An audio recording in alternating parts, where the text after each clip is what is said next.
Assalamualaikum warahmatullahi wabarakatuh. Alhamdulillahirabbil alamin. Segala puji bagi Allah Tuhan semesta alam, di mana pada kesempatan malam hari ini kita masih diberikan nikmat iman dan nikmat sehat ya. Oke, saya mau tanya nih, apa kabarnya Bunda dan sahabatku sekalian? Semoga semua dalam keadaan sehat dan bahagia ya. Amin. Oke, perkenalkan nama saya Ibu Arie Sanjaya. Alhamdulillah saat ini saya telah dikaruniai 3 orang anak, 1 putri dan 2 putra. Dan insya Allah pada kesempatan malam hari ini saya akan sharing dan berbagi sedikit ilmu yang saya pahami. Semoga bisa bermanfaat untuk kita semua ya. Dan sebelum kita memulai, alangkah baiknya kita siapkan dulu buku catatan, kemudian bisa siapkan juga minuman atau cemilan untuk menemani kegiatan kita pada kesempatan malam hari ini. Oke. Baik, pada kesempatan malam hari ini kita akan mempelajari tentang manajemen keuangan keluarga. Oke, apa sih manajemen itu? Nah, secara umum, manajemen adalah suatu proses di mana seseorang dapat mengatur segala sesuatu yang dikerjakan oleh individu atau kelompok. Hal ini perlu dilakukan guna mencapai tujuan atau target dari individu ataupun kelompok tersebut secara kooperatif menggunakan sumber daya yang tersedia. Mengapa sih kita perlu mempelajari manajemen keuangan keluarga? Untuk memenuhi kebutuhan sehari-hari, manusia memerlukan penghasilan. Setiap keluarga tentunya memiliki sumber penghasilan yang berasal dari berbagai bidang pekerjaan yang ditekuninya.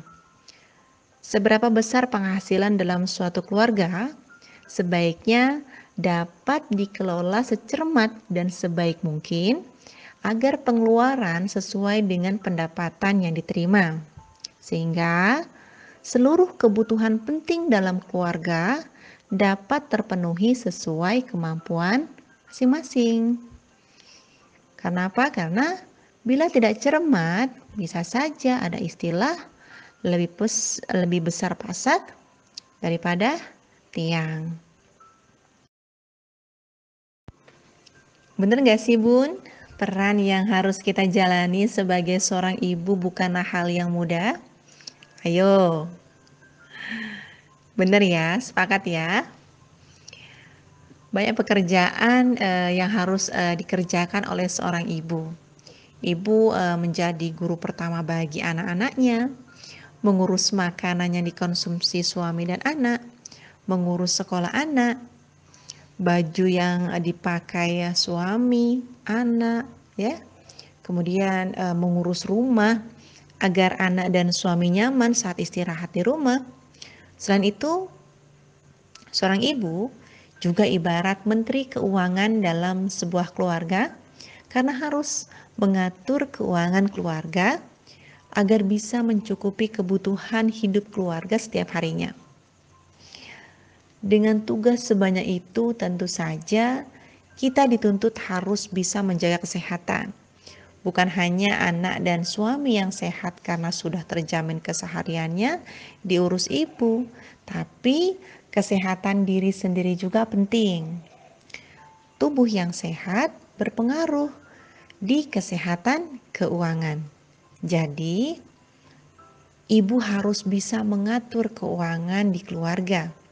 Bayangkan, kalau lagi sakit nih ya, harus order makanan dari luar, kemudian cuci setrika baju di laundry, panggil jasa bersih-bersih ke rumah. Untuk sesekali sebetulnya hal ini wajar dilakukan. Namun kalau keseringan bisa-bisa lebih besar pengeluaran daripada pendapatan kan? Kenapa? Karena tugas ibu itu harus pandai dan cermat dalam mengatur keuangan di keluarga. Kenapa Bun? Kita ini menteri loh Bun, menteri keuangan di rumah loh. Besar kecilnya penghasilan keluarga bukan satu-satunya penentu cukup tidaknya pemenuhan kebutuhan. Setuju? Sepakat? Baik. Penghasilan yang kecil pun bila dikelola atau dimanajemen dengan cermat dan baik akan dapat memenuhi kebutuhan-kebutuhan yang dianggap penting.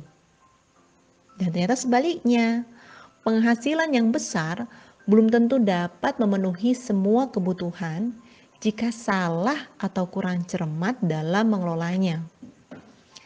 Seperti kita ketahui bersama, saat ini kebutuhan manusia semakin bertambah dan beraneka ragam. Karena kemajuan zaman memunculkan berbagai macam pilihan barang kebutuhan hidup yang luar biasa banyaknya. Namun demikian, kita harus tetap bersikap bijaksana dalam memilih kebutuhan mana yang harus dipenuhi terlebih dahulu dan kebutuhan mana yang dapat ditunda pemenuhannya. Di era kapitalis saat ini, dalam media massa atau media elektronik, sering kita lihat banyak terjadi pertengkaran dan ketidakharmonisan keluarga yang bersumber dari gagalnya keluarga tersebut memanajemen keuangan. Kestabilan ekonomi di dalam keluarga merupakan salah satu faktor yang cukup menentukan kebahagiaan di dalam keluarga. Karena penghasilan yang tidak mencukupi kebutuhan hidup dapat menjadi penyebab utama terjadinya pertengkaran di dalam sebuah keluarga. Bahkan akibat lebih jauh ini dapat menyebabkan keretakan keluarga. Nauzubillah. Dengan pengelolaan keuangan keluarga yang baik, maka akan berdampak pada ekonomi keluarga yang tidak kocar-kacir, sehingga kehidupan keluarga menjadi tentram dan sejahtera. Kita ketahui bersama ya Bun ya, bahwa harta suami adalah amanah yang harus kita jaga dan dikelola dengan baik. Maka seharusnya kita sebagai seorang istri harus terus semangat untuk belajar bagaimana manajemen keuangan keluarga yang efektif. Baik, kita lanjutkan ya. Masih tetap semangat kan? Oke. 3 kebutuhan hidup manusia. Kebutuhan primer, kebutuhan sekunder, dan kebutuhan tersier.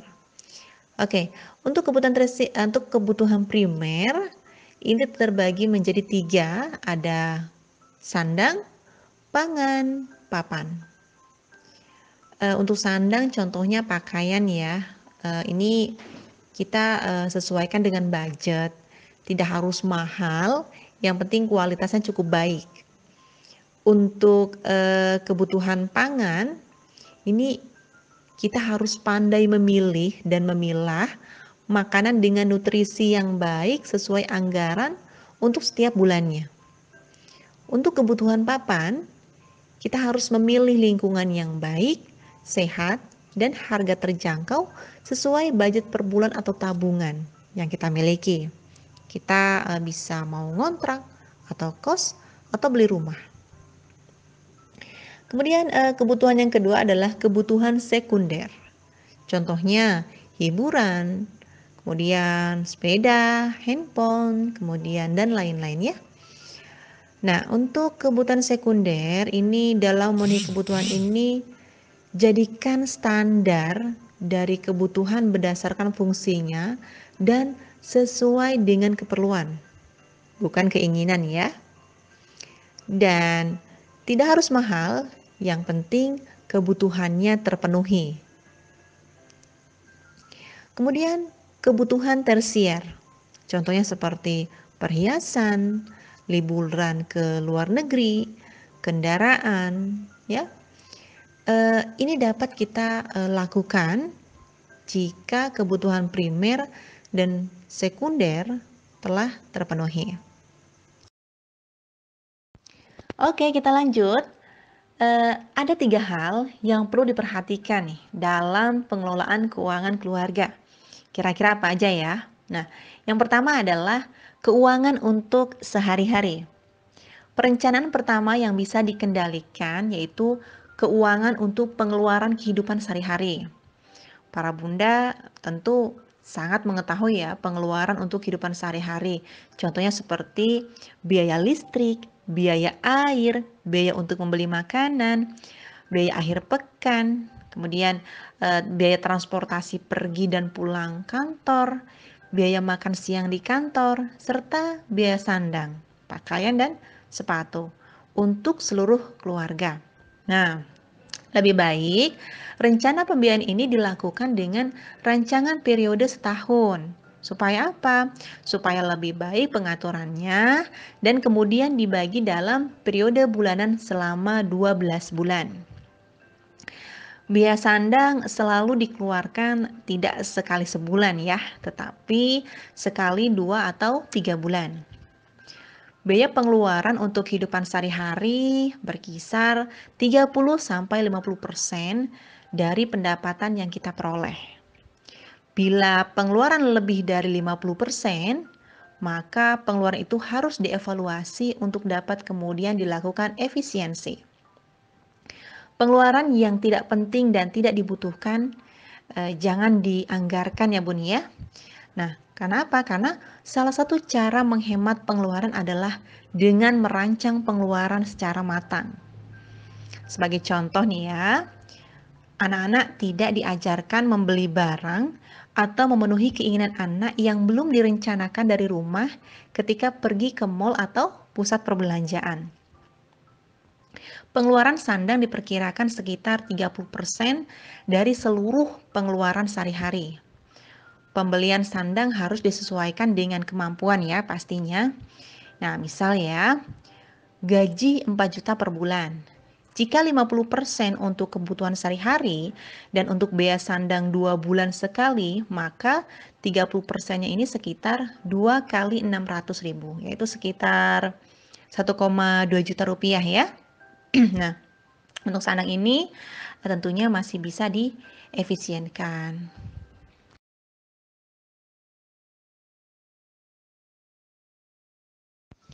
Oke, nah yang kedua, keuangan untuk pengeluaran mendadak atau darurat.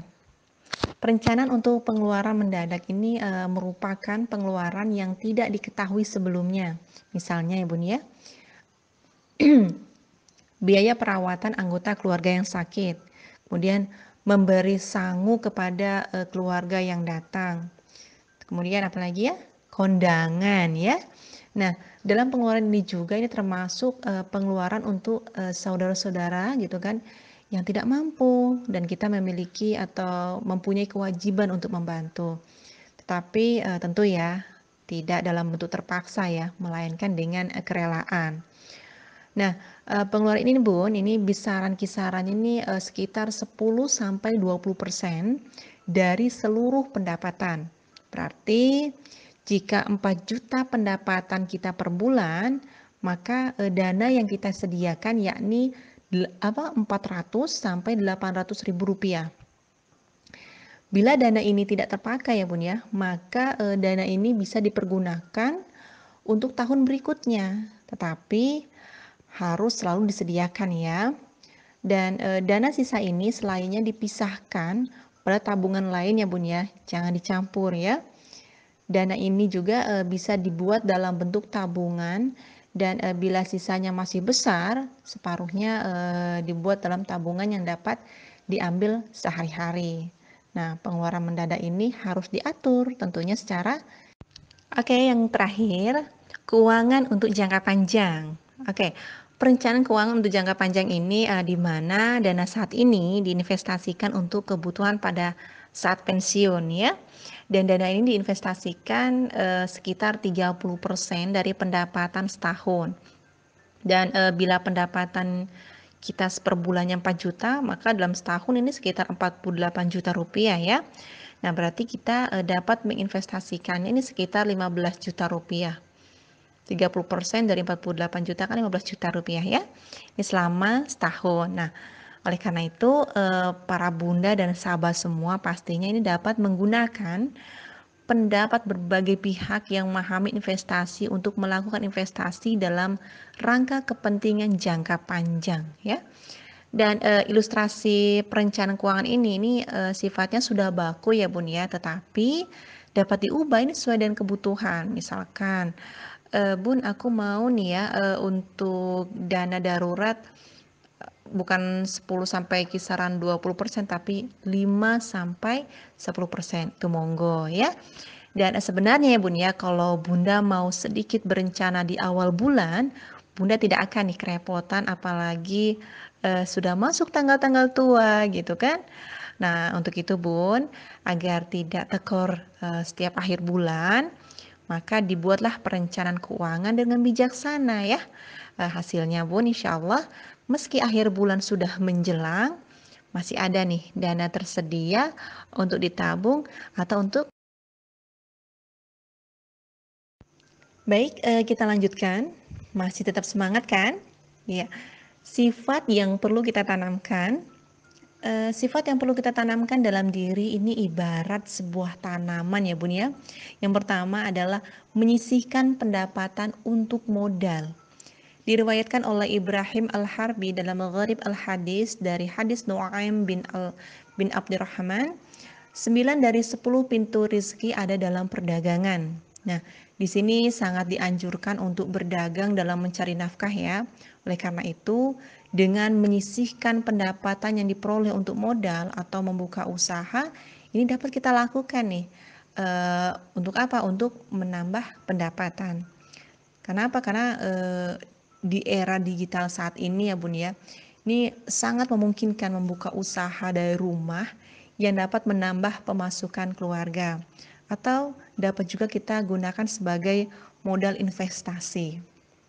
Kemudian yang kedua adalah membiasakan kesederhanaan. Kesederhanaan ini adalah sikap yang mengedepankan kebijaksanaan dalam memenuhi kebutuhan hidup, tidak berlebihan atau menghamba materi. Dengan itu kita dapat memilah gitu kan mana yang harus menjadi prioritas dalam memenuhi kebutuhan keluarga ya Bun ya. Dan hindari pastinya ya sifat yang cenderung mengikuti hawa nafsu ya, yang justru dapat merusak pengelolaan keuangan keluarga yang telah kita atur. Kenapa? Karena pastinya kalau di awal-awal bulan gajian itu kalau misalkan di pusat perbelanjaan baik sekali diskon-diskon ya gitu ya yang dilakukan oleh perusahaan ya. Jika kita tidak cermat maka mudah sekali gitu kan uang cepat habis seperti itu. Oke, yang ketiga, bersedekah. Bersedekahlah kalian, karena sesungguhnya sedekah dapat menambah harta yang banyak. Maka bersedekahlah kalian, niscaya Allah menyayangi kalian. Dalam Al-Wasail, halaman 255, hadis ke-11.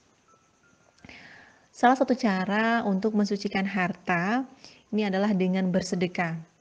Hal ini dilakukan untuk apa? Karena dalam Islam 2,5% dari rezeki yang kita terima ternyata ada hak orang lain di dalamnya. Oleh karena itu, ya Bun ya, dan sahabat semua, sisihkanlah gitu kan pendapatan yang kita terima setiap bulannya untuk membantu orang-orang yang membutuhkan lewat berbagai macam badan penyaluran sedekah.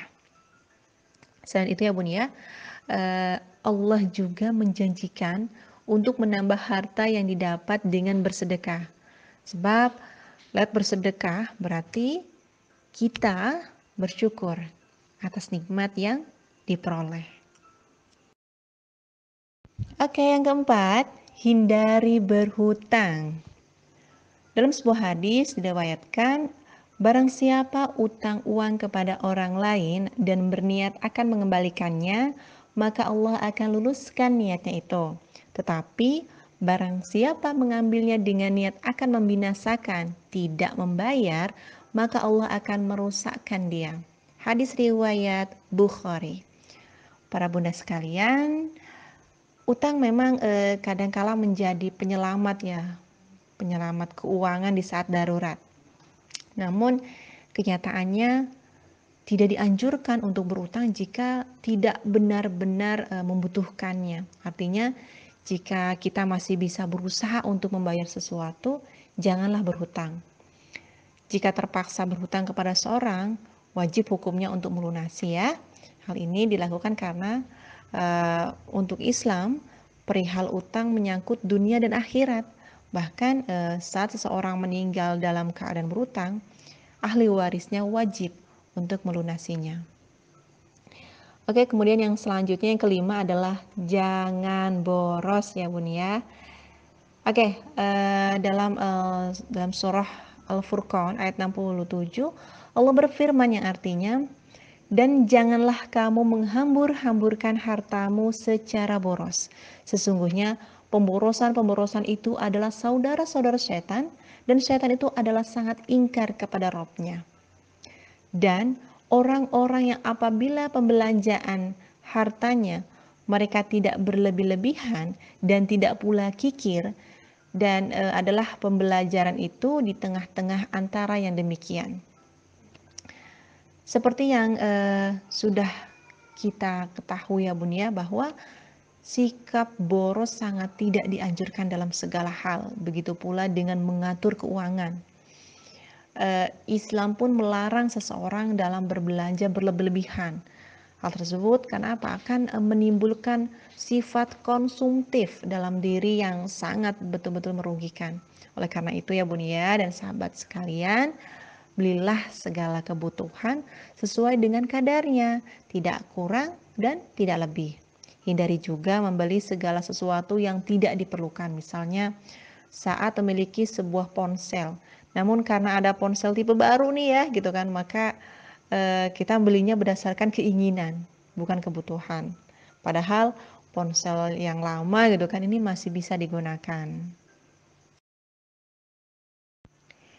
Oke, selanjutnya adalah menabung ya. Dalam hadis riwayat Bukhari, Rasulullah Shallallahu Alaihi Wasallam bersabda, simpanlah sebagian dari harta kamu untuk kebaikan masa depan kamu, karena itu jauh lebih baik bagimu. Nah, menabung ini memiliki banyak keuntungan ya. Untuk apa? Untuk kehidupan kita di masa yang akan datang. Memang gitu kan awalnya itu sulit gitu kan, apalagi untuk menyisihkan sebagian dari pendapatan nih ya untuk ditabung gitu. Namun sebenarnya ya Bun ya gitu kan dan sahabat semua, manfaat dari menabung ini gitu kan baru akan kita rasakan jika uang yang kita tabung ini sudah terkumpul banyak. Ya. Dengan menabung ini kita semua ini akan memiliki cadangan uang yang akan bisa digunakan ini kapan saja. Oke, jadi mulailah ya Bun ya untuk menabung sedikit demi sedikit. Misalnya perharinya 10.000, maka sebulan sudah 300.000 dan setahun mencapai 3,6 juta. Lumayan bukan? Kemudian yang terakhir adalah dapat berhemat dan kehidupan kita akan menjadi berkah. Mulailah untuk mengatur keuangan keluarga dalam kehidupan sehari-hari. Dengan begitu, keuangan para bunda ini akan menjadi lebih teratur dan terhindar dari kerugian finansial. Selain itu, hidup juga akan semakin berkah, insya Allah. Baiklah Bun, selanjutnya adalah kemampuan yang harus kita miliki. Nah, yang pertama adalah bijak. Di mana dalam mengatur keuangan keluarga ini pastinya diperlukan rasa bijak dalam memilih atau memilah sesuai dengan kebutuhan, bukan keinginan semata ya. Kemudian yang kedua adalah memiliki pengetahuan atau kesadaran dasar yang menyangkut kebutuhan rutin dan kebutuhan masa depan. Kemudian yang ketiga adalah mengelola manajemen risiko dengan perencanaan dalam bentuk investasi, kemudian mempunyai dana darurat yang bisa diambil sewaktu-waktu atau memiliki tabungan. Kemudian mempunyai tujuan dengan perencanaan jangka pendek, menengah, panjang yang kita buat ini kita memiliki target yang ingin dicapai atau diraih. Dan terakhir adalah yang harus kita miliki adalah kemampuan untuk mengelola perencanaan pengeluaran keuangan keluarga. Kemudian pelaksanaan manajemen keuangan keluarga serta evaluasi keuangan keluarga. Baik, kita lanjutkan ya.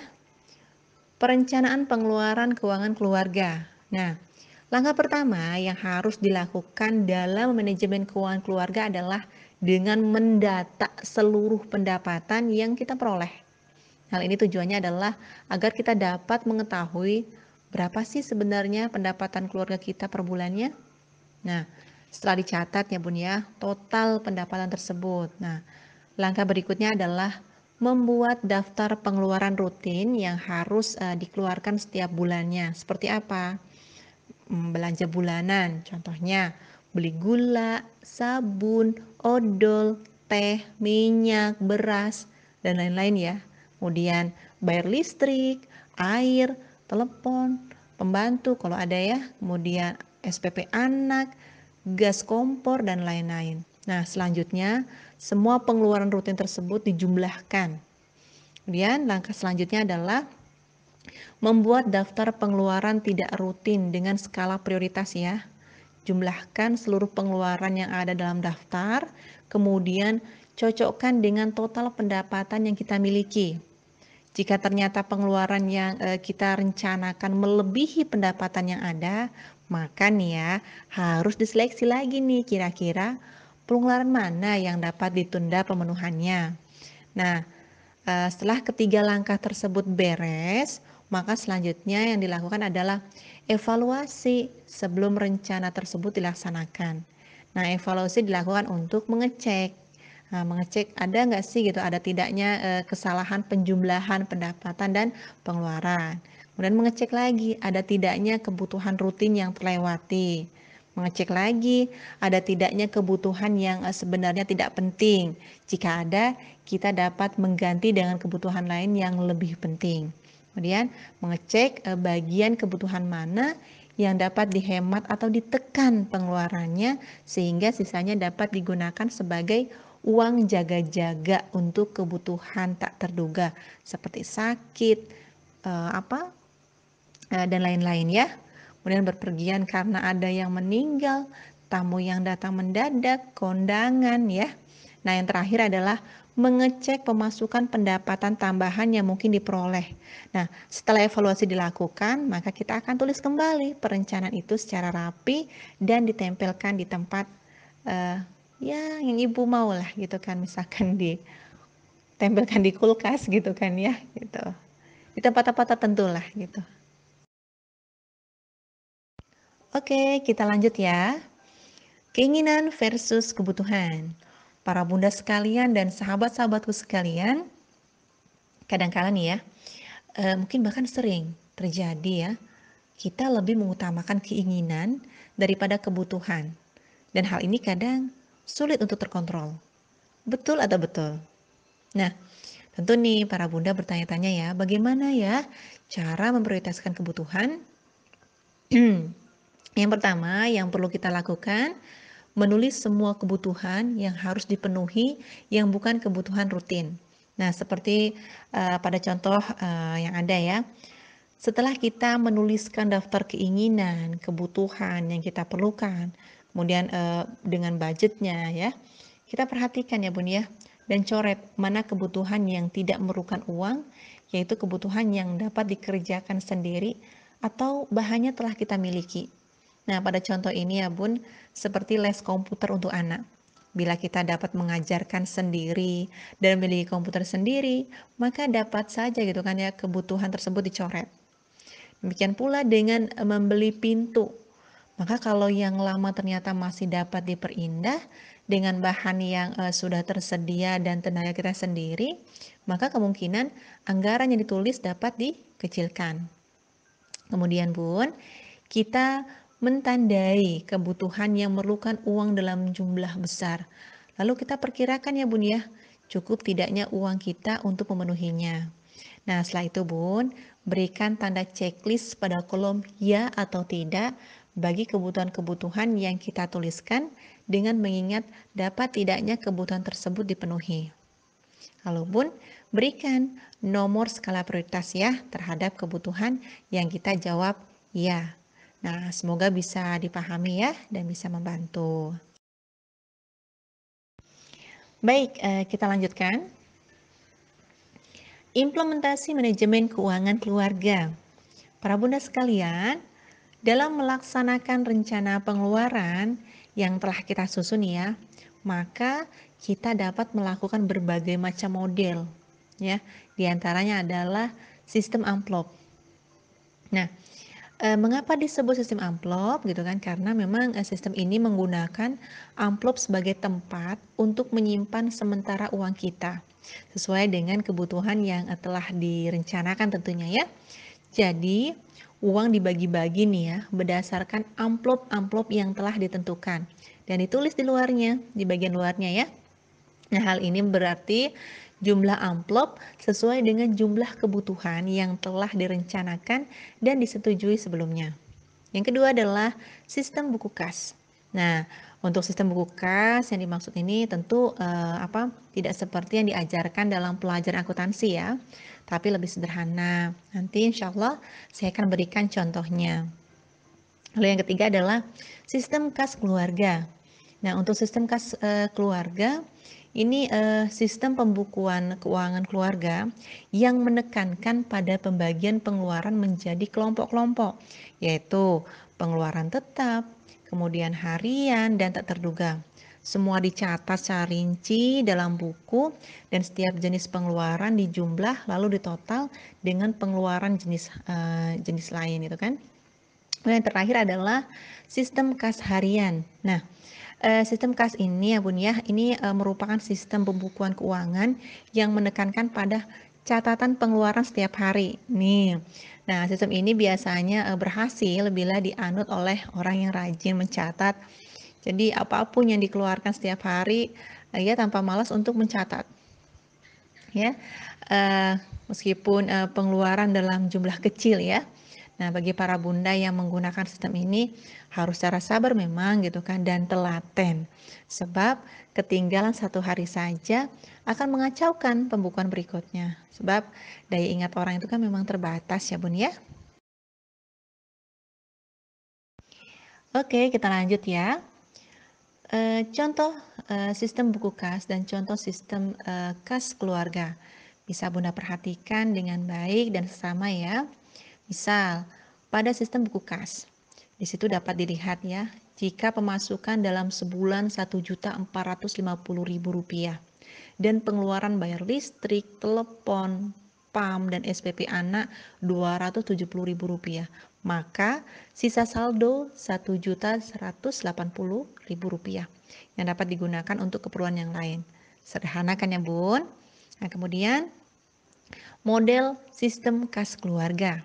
Nah, seperti yang sudah saya jelaskan Bun, model pembukuannya ini lebih menekankan pada pembagian pengeluaran berdasarkan kelompok-kelompok. Seperti pada contoh yang Bunda lihat ya. Nah, di mana seluruh pengeluaran yang dikelompokkan tersebut jumlahnya ditotal secara keseluruhan sehingga diperoleh Rp950.000. Nah, pengeluaran ini nanti dikurangi dari pendapatan per bulan. Nah, semoga surplus ya Bun ya. Ini hanya contoh ya. Oke, kita lanjut ya. Evaluasi keuangan keluarga. Para bunda sekalian dan sahabat-sahabatku sekalian, evaluasi memiliki pengaruh yang baik untuk melihat apa saja yang telah dicapai terhadap pelaksanaan manajemen keuangan yang telah kita susun. Karena hal ini dilakukan sebagai dasar untuk perbaikan rencana anggaran pada bulan berikutnya.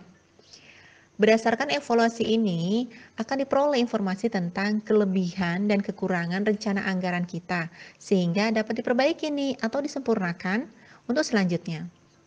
Jadi Bun, evaluasi yang kita gunakan dalam kriteria penilaian manajemen keuangan keluarga ini berpedoman pada 5 hal ya, yaitu tepat guna, tepat waktu, tepat tempat, tepat harga, dan tepat kualitas. Dengan kata lain Bun, sebelum kita mengeluarkan uang, tentunya harus ada nih dalam benak kita ya pertanyaan. Untuk apa uang kita keluarkan? Mengapa uang itu dikeluarkan? Di mana uang itu dikeluarkan, kapan uang itu harus dikeluarkan, siapa yang butuhkan, dan bagaimana cara mengeluarkan itu. Perlu kita ketahui ya Bunda ya, penilaian akan berhasil bila dilakukan secara kontinu, menyeluruh, objektif, sistematis, dan ada kerjasama di antara semua anggota keluarga. Penilaian juga dapat dilakukan secara sebagian ataupun secara keseluruhan. Penilaian keseluruhan mencakup program secara umum, misalnya apakah keseluruhan rencana dapat terlaksana, bagaimana keuangan secara keseluruhan, minus atau ada sisa. Sedangkan penilaian sebagian merupakan penilaian tiap-tiap bagian pengeluaran yang direncanakan, seperti bagian mana yang akhirnya tidak dapat dicukupi. Apa penyebabnya? Apakah harus dianggarkan untuk dipenuhi bulan berikutnya? Dan sebagainya. Oke, terakhir, sebagai penutup dapat kita simpulkan bahwa manajemen keuangan keluarga merupakan keterampilan yang harus dimiliki oleh para bunda sebagai menteri keuangan keluarga. Melalui manajemen yang baik dan cermat, maka pendapatan yang diperoleh keluarga diharapkan dapat digunakan dengan tepat guna, tepat waktu, tepat tempat, tepat harga, dan tepat kualitas. Harapannya melalui kuliah online ini kita dapat mengambil hikmah bahwa berapapun rezeki yang diberikan oleh Allah SWT wajib kita syukuri dan kita gunakan secara benar dan tepat. Hal ini ternyata akan membawa nikmat dalam menjalani kehidupan, minimal nikmat berupa kebahagiaan, kesejahteraan, dan kerukunan keluarga. Oke, terima kasih. Saya tutup. Billahi taufiq wal hidayah. Wassalamualaikum warahmatullahi wabarakatuh.